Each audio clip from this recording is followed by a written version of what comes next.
All right, so hopefully you have something looks kind of, sort of, something like this.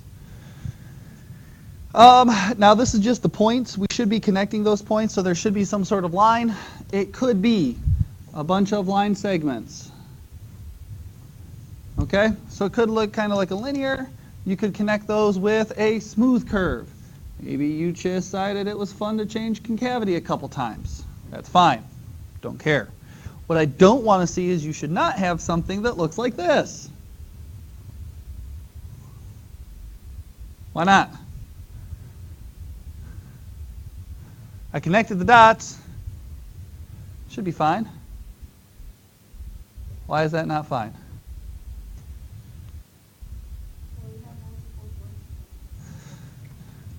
Nope.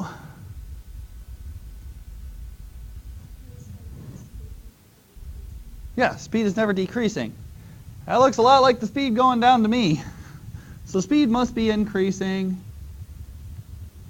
at all points. Doesn't have to be necessarily lines. Doesn't have to be a smooth curve. It could be all sorts of weird jagged, but you cannot have anything else. All right.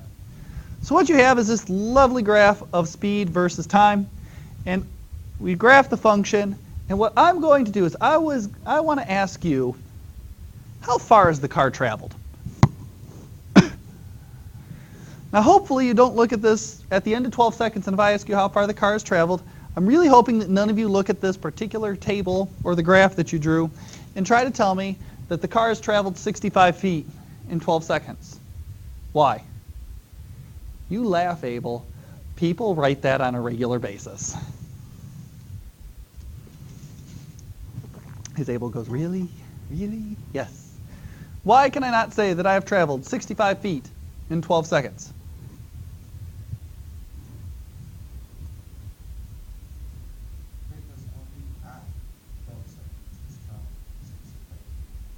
No.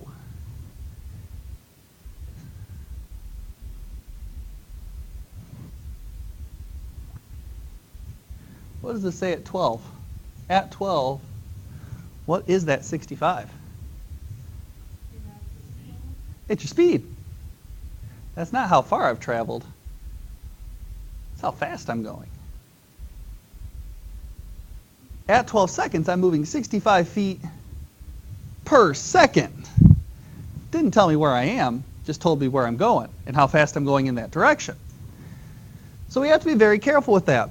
So if I have a speed and if I have a time, one of the things I can do is I can realize that if I multiply speed times time, what happens?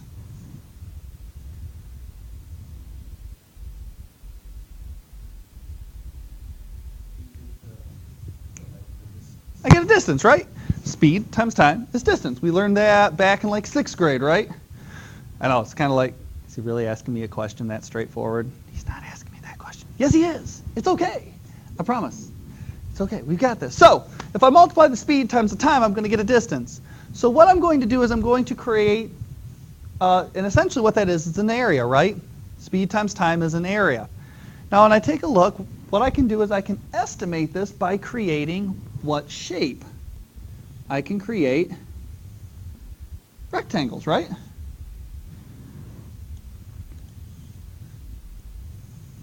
So I can create these lovely, beautiful rectangles. And rectangles, how hard is it to find an area of a rectangle? Ow. Not that hard, all right? Now what I'm going to do with this first example is I'm going to create what's called a left Riemann sum. I get a left Riemann sum by looking at a region, okay? In this case, I'm looking at the space between 0 and 3 seconds. And I'm going to use the left endpoint as the height of my rectangle. So how tall is this rectangle if I use the left endpoint as my height?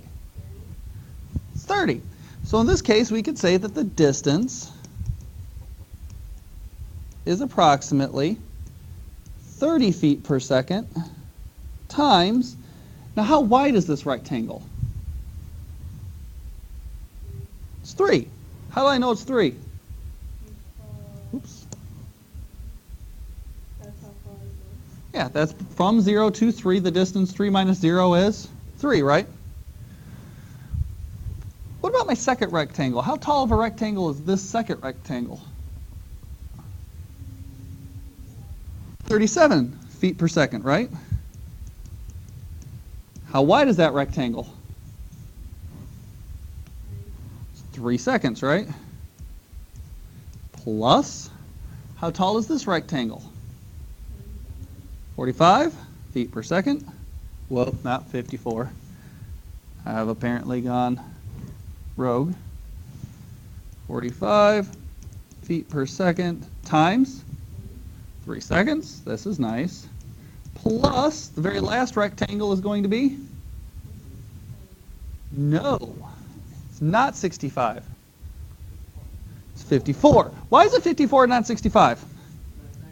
Because we're talking about the left endpoint on each one of these rectangles.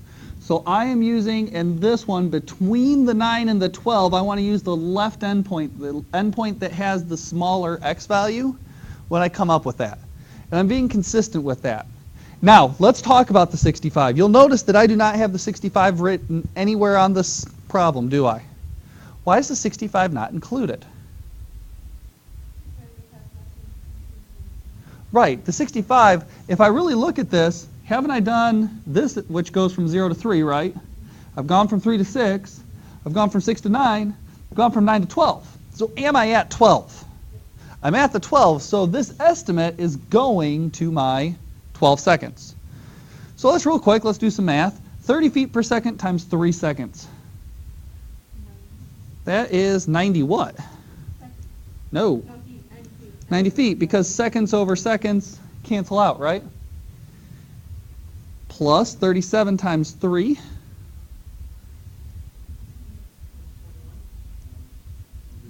I think it's 111. Plus 45 times 3. 135 feet. Plus 54 times 3. I really don't want to do that one.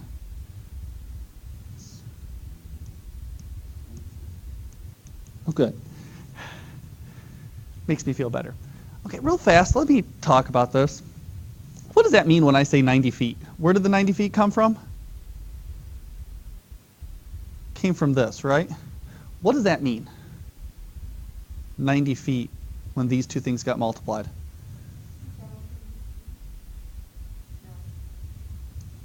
Oh, yes, I am right. Keep going. You travel 90 feet, but you're not quite done yet. There's more to it than just I've traveled 90 feet. Ooh, in 3 seconds is close. So travel 90 feet in 3 seconds is a close answer to that. You haven't actually traveled 90 feet in 3 seconds. You traveled 90 feet in the first 3 seconds from 0 to 3. And the reason why that's important is what happens if I ask you what the 135 means? Well, the 135 is from this rectangle, right? So what does that tell me? It says that I've traveled 135 feet between, bingo. And this is why I don't want to say in 3 seconds, because which 3 seconds? It's important which 3 seconds I'm looking at, because depending on which 3 second time interval I'm looking at tells me how far I've actually traveled. Now we add those all together and we wind up getting a beautiful answer of, I think, 498. It's only the second time I've answered this question, so I don't have it memorized yet. Let's see how good I am. I have it memorized. Oh, that stinks. All right? Not too bad? All right. So that's a left Riemann sum. Now, there's this dude. His name's Riemann. We're going to talk about Riemann more starting tomorrow. But the left Riemann sum, there you go. That's a left Riemann sum. Now let's talk about a right Riemann sum. If the left Riemann sum was this set of rectangles from a left endpoint, what do you think a right Riemann sum is going to be? You're doing it from the right endpoint. I'm doing the same exact problem, except now I'm not using the left endpoint. I'm using the right endpoint. Crazy. So now I've got something that looks very similar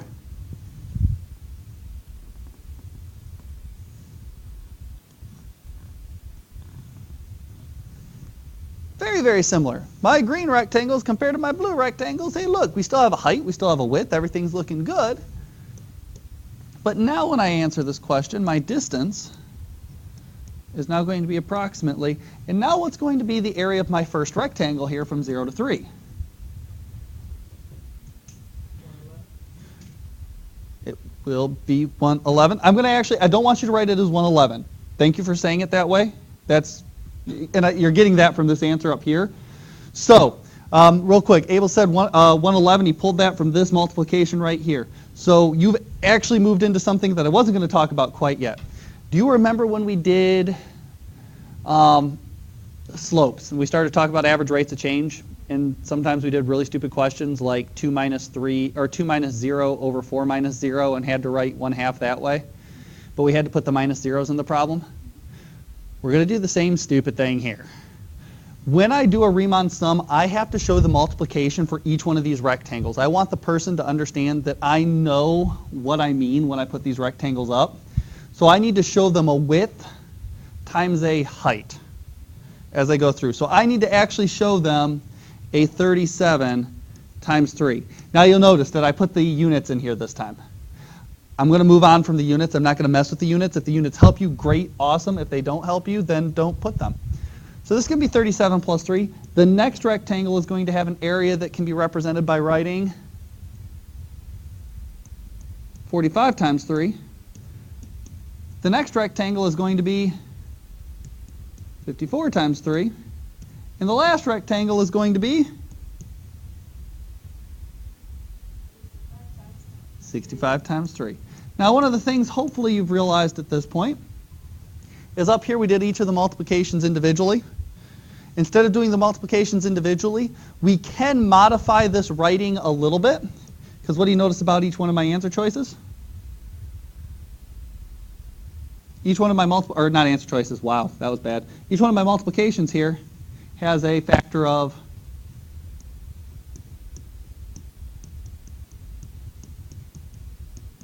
3. So going back to what Abel was mentioning earlier, I could also write my Riemann sum this way. So I don't have to write 37 times 3, 45 times 3, 54 times 3, 65 times 3. I could write 3 times 37 plus 45 plus 54 plus 65. That would also be acceptable because of the distribution understood. I would have the area of 4 different rectangles. And when we do that, we get 3 times 201, which is 603 feet. Now, I want to notice one thing here. You'll notice that these are both pulled from the same exact graphs. This is the same exact graph, same exact table that I utilized here. My left Riemann sum is significantly smaller than my right Riemann sum. Why? Because one has one area and the other one has less area. Why? Like if you the rectangles like under the curve and then you keep rectangles over the curve. We talk about a left Riemann sum. Remember what I said? I said the speed is never decreasing, which means the speed is always increasing, right? So if the speed is always increasing, then that means that the left point is always going to be smaller than the right point. So if my left point is always smaller than my right point, then it should make sense that my left rectangles are always going to be below the curve. On the flip side, my right rectangle should always be above the curve. It's good stuff. Come on, Andy, this is good stuff. You know it's good stuff. Huh? Yeah, exactly. Hopefully this is actually something that you recognize from geometry.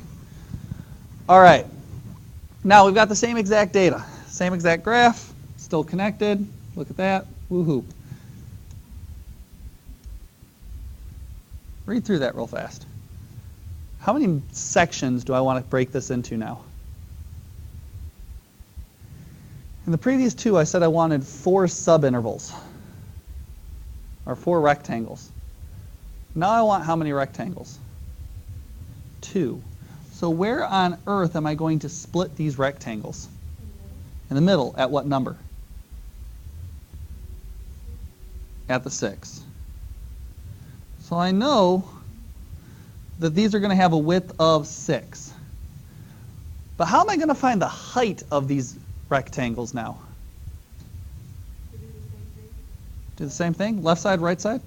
Which one? Can't do both. I'm not doing that. That's crazy talk. Killing me, Abel. What does it call for? No. RTFQ. Actually, it's RTFP. Read the fabulous prompt.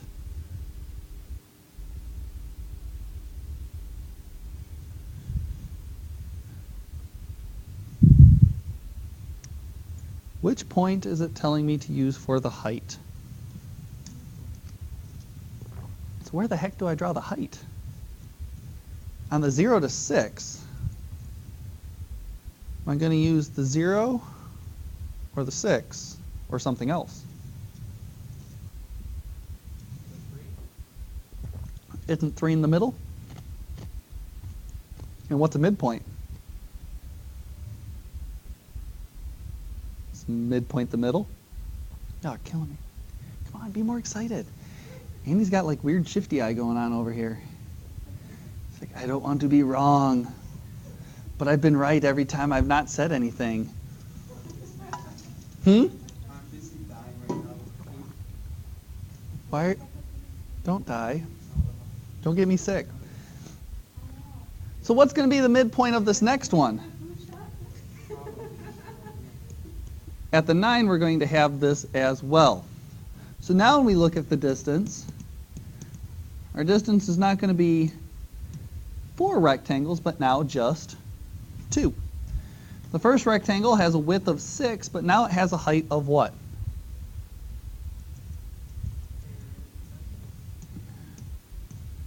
And the second rectangle has a width of 6, but a height of?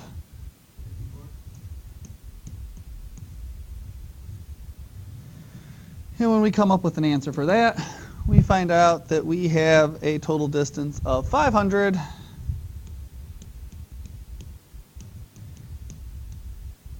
Why is this number in between those two? It's in the middle. We look, the left side is a little bit of an underestimate, and the right side is a little bit of a overestimate. So we can see there's a little piece that's above, a little piece that's below, so it should make sense that it's probably somewhere in the middle. Now, is it skewed? Probably, maybe, we don't know. We have no clue how this graph actually looks, so we can't make any decisive ideas on what it's going to be. Well, those are Riemann sums. They're areas, they're rectangles. All they are rectangles using either the left endpoint or the right endpoint, or in the worst case scenario, using the midpoint. So moving on to a less application style question, we could get a question that is simply a function, y is equal to x squared plus 1, estimate the area bound by the graph of the curve, and the x-axis from 0 to 2. Okay, so I'm going out to 2. Can we graph x squared plus 1 to 2? That's not hard, right? 2, 3, 4, 5. There's my 1. There's my 2. At 0, we're at 1. At 1, we're at 2. At 2, we're at 5. I can draw a quadratic. Sweet. Yes. Quadratic drawn. And, tell you what, I'm going to label some points here. I know that's the point 0, 1. I know that's the point 1, 2. I know that's the point 2, 5. Because I'm awesome. I'm amazing. And I want to find the area. If I keep telling myself that, I'll believe it. And I want to find the area between the curve and the x-axis. This is doable. Part A says what? We're going to use which Riemann sum? Left. How many subintervals?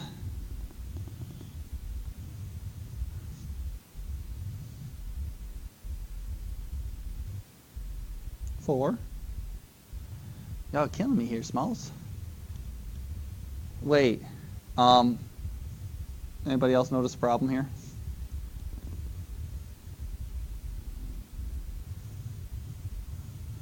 How many subintervals do I have? I need to find 4. What do I do? Oh man, I'm not going to be able to use just 1, 0, and 2. I'm going to have to use a half. Oh man. Lucky for you, I'm not a terrible, evil, horrible overlord. 1/2 squared is 1/4. 1/4 plus 1 is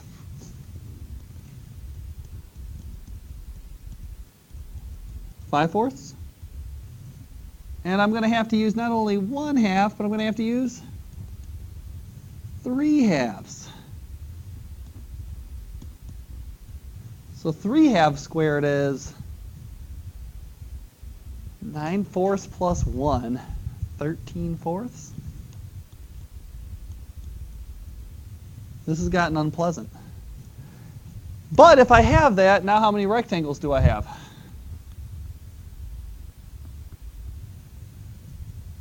Do I have my 4? Left Riemann sum, what do we do? So from 0 to 1/2, do I use the 1, or the 0 height, or the 1/4 height?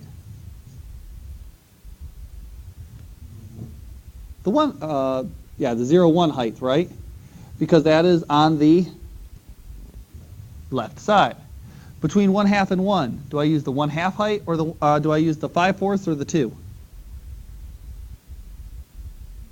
5/4, because that's on my left. From 1 to 3/2, do I use the 2 height or the 13/4?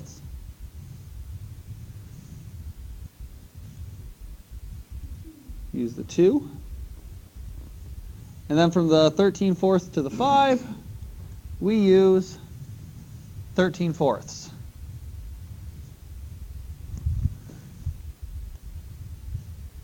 So now we should probably write down those multiplications. We had 1/2 times 1 plus 1/2 times 5/4. That would have been bad. Plus 1/2 times 2 plus 1/2 times 13/4.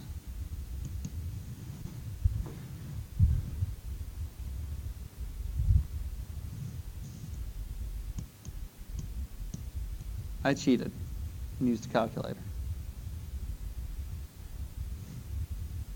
3.75, overestimate or underestimate? Why? Because the area of the rectangles were below the curve. Why is the rectangle below the curve in this problem?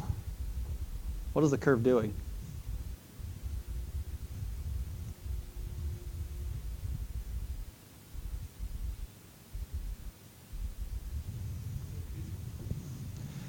Increasing means that the left endpoint is always lower than the right endpoint, which means if I do a left Riemann sum, and this is something important, left Riemann sum doesn't mean the lowest point. Left Riemann sum means the left side. If this were a strictly decreasing function, the left Riemann sum would be our overestimate. We need to be aware of that. That's going to be something they're going to ask us later.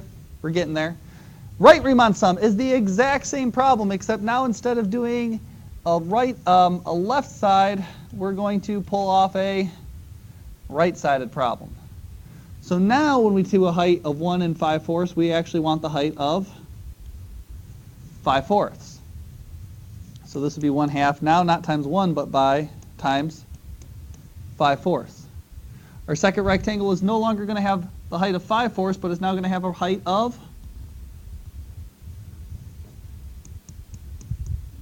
2. Our next rectangle is not going to have a height of 2, but now is going to have a height of 13/4. And our last rectangle is going to have a height of 5.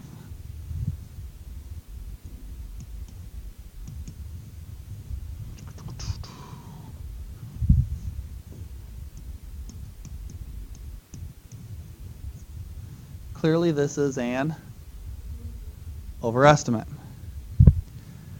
Now I did draw for that next one. If you really want to draw that picture, you can draw that picture later to help yourself out. Now let's talk about the midpoint.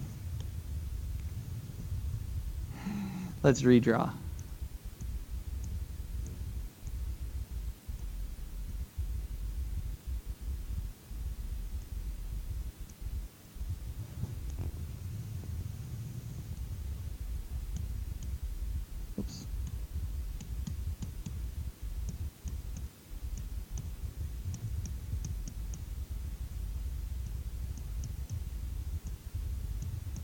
So this is what we have right now, right?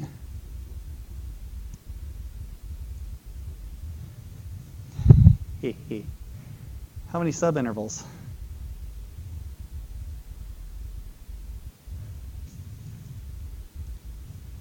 Still 4, right?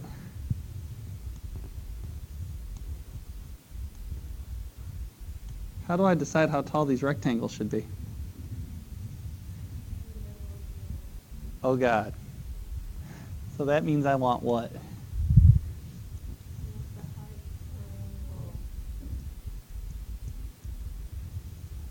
I want the height at 1/4.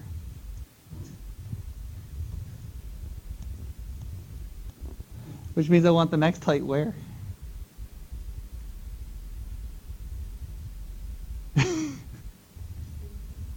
At 3/4. By the way, my record for one of these questions was 10 subintervals from 0 to 3 midpoints. Just think about that, Andy. Every 0.15 plus 0.3 from that point on. And it was a cubic function. It was. It was. I will not do that to you. Please don't. I'd probably cry during the middle of the test. What's the next? Oh, what's the next one? 5/4 and the final one? 7. So that's right. If I were the terrible, horrible, evil overlord that I could be, I could force you to find those. Lucky for you, I'm a kind and gentle evil overlord.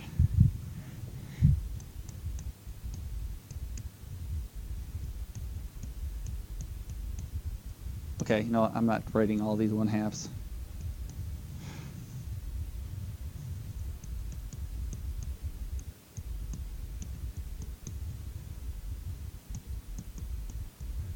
Anybody like to guess what I used?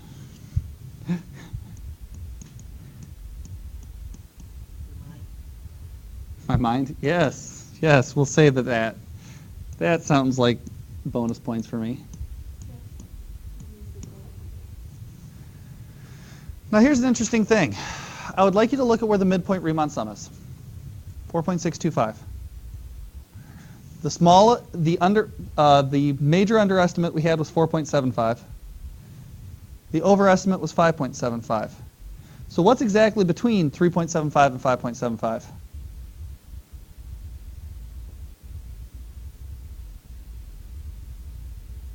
You're thinking too hard. Yeah. Why is this not 4.75?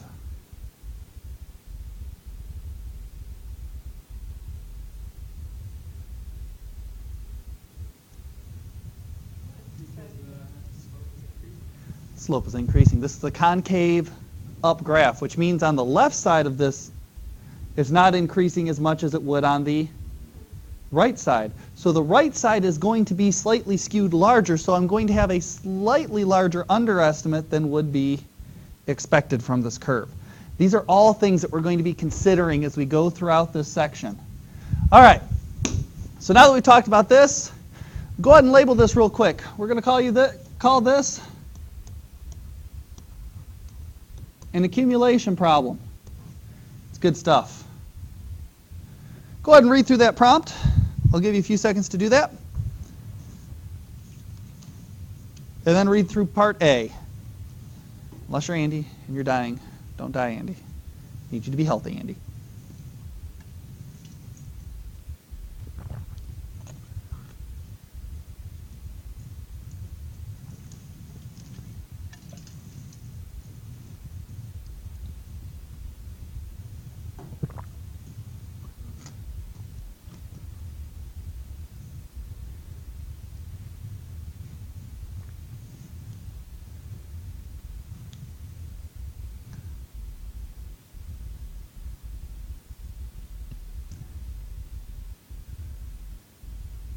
First off, if any of you try to tell me that there are 9.2 gallons of water inside of the tank at 12 hours, I'm going to cry. Please do not make me cry. All right? You do not want to do that. When I read through that question, I read through A. A says, estimate the number of gallons of water in the tank. I have a rate and I have a time, so rate times time is going to give me gallons per hour times hours is just gallons, right? So we can use a little bit of unit analysis. And it says at the end of the 12-hour, using a left Riemann sum with 3 subintervals. So if I break this down into 3 subintervals, I'm going to look at the time between 0 and 5, the time period between 5 and 8, the time period between 8 and 12. So when I go and I write my first amount of my first gallons that I'm talking about, I am going to write what multiplication? 4. 5. 5 times what? 8. Where did the 5 come from? Between the 0 and the 5, right? Where did the 8 come from? Left. It's the left number in that section, right? Plus. What's the next one? 3. Okay. 3 times 8.8 plus 4 times 9.3. Now real quick discussion, important thing. I've had people who have done this. 8 times 0, 8.8 times 5, 9.3 times 8. What were they doing? Hi. They said left Riemann sum, so they just kept picking the point on the left. What is this? This is the 8 times the distance between these two, right? This is the 3 times the distance between these two. This is the 4 times the distance between these two. So I go through. I multiply this all out. I get an answer. One thing you'll notice, I didn't factor this out. We can't factor this. Why can't we factor this? Because these are not the... Dang it! I get 103.6 gallons. And I'm like, yay, I win. And I stop. And then I get the question wrong. That's not how much is left. Question asks how much is in the tank, right? And this is how much water is being added. Well, how much is left? I'm usually thinking it's a subtraction problem versus how much is in there total. So this is not 103.6 gallons of water, period. This is 103.6 gallons added to the tank. So how do I find out the total?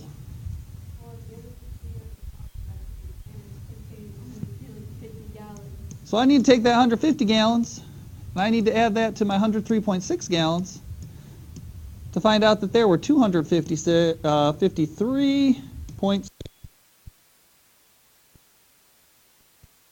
12th hour, approximately.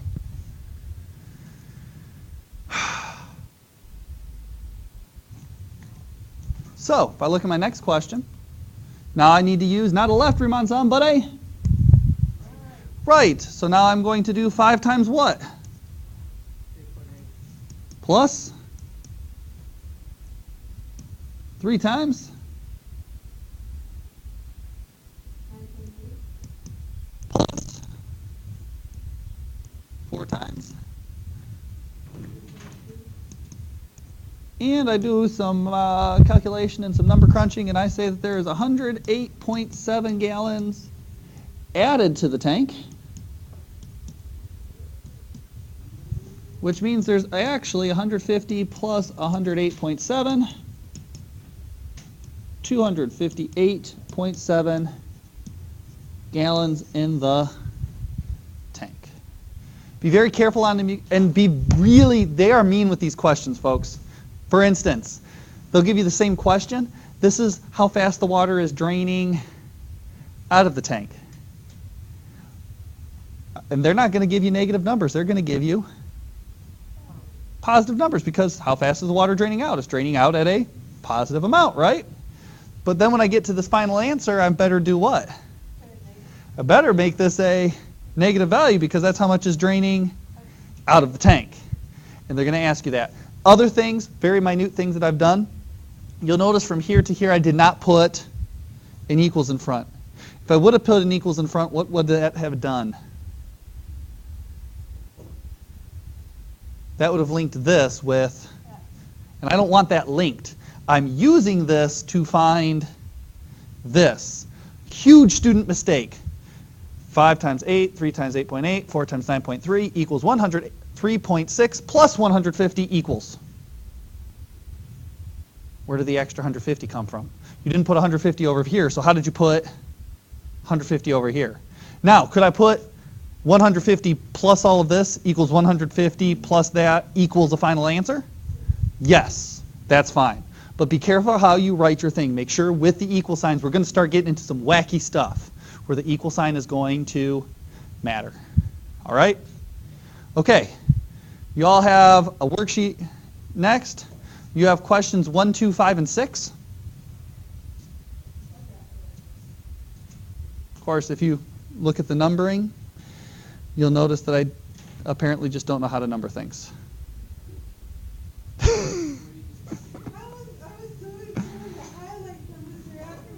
Should have just let you do it. 1, 2, 5, and 6. You copy paste. Just, hey man, copy paste is your friend. And there you go. This is the introduction of integrals, so that's where we're at.